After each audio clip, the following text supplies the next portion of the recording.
Finding a robot that actually knows where it is for under $200 feels like finding a unicorn in a tech graveyard. Most of the cheap stuff you find online just bangs its head against your baseboards like a confused beetle. But this specific budget model from a major brand actually uses a spinning laser on top to see your whole house. It scans 360 degrees constantly. This means it creates a real floor plan on your phone rather than just guessing where the kitchen ends and the living room begins. You can look at your screen and see exactly where it has cleaned and where it still needs to go. For this price, that kind of mapping is usually unheard of. Most people expect to pay double for that level of intelligence. You can draw little boxes on the map to tell it to stay away from the dog bowls or that messy corner behind the couch. It handles those commands like a pro. However, there is always a catch when the price tag looks this good. The suction power is decent for dust and hair on a hard floor, but it starts to struggle once you move it onto a thick rug. It hits about 5,000 units of suction strength. That sounds like a lot until you realize the slightly more expensive version of the same machine doubles that power for just a tiny bit more cash. If you have deep carpets, you're going to see some dirt left behind in the fibers. Then there is the battery. If this thing runs out of juice mid-clean, you are waiting 4 hours for it to charge back up. That is a long time to have a half-cleaned house. The biggest headache, though, is the lack of carpet sensors. This is where the cost-cutting really shows its teeth. Most modern robots can tell when they have stepped onto a rug and will automatically stop mopping or boost their suction.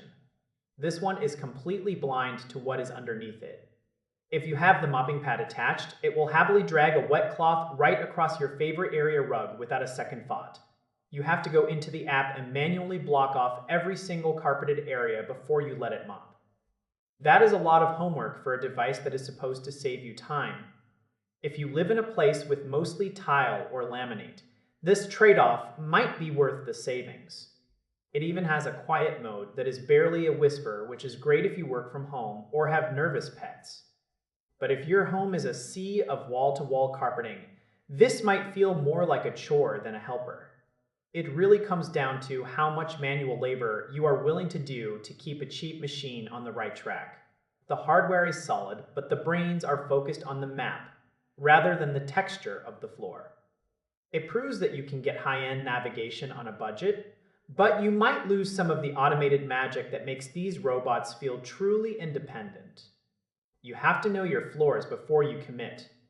If you want a set-it-and-forget-it experience, you should probably look at something with a self-emptying base and better sensors. This is a specialized tool for a specific kind of home. It is honest tech, but it is not a miracle worker. It really forces you to think about what you value more, the money in your pocket, or the time you spent managing your gadgets. When you see it spinning its laser and neatly tracing the perimeter of your dining table, it feels like the future. Then you realize you forgot to block off the rug in the hallway, and you have to sprint across the room to stop it from soaking your carpet. That contrast defines the whole experience. It is smart enough to know where your walls are, but not quite smart enough to know what a rug is. For a small apartment with hardwood floors, that is a compromise many will be happy to make. Just be ready for those long charging breaks between sessions. If you have a massive house, this thing might take all day to finish a single cycle. It is all about expectations and the reality of your living space.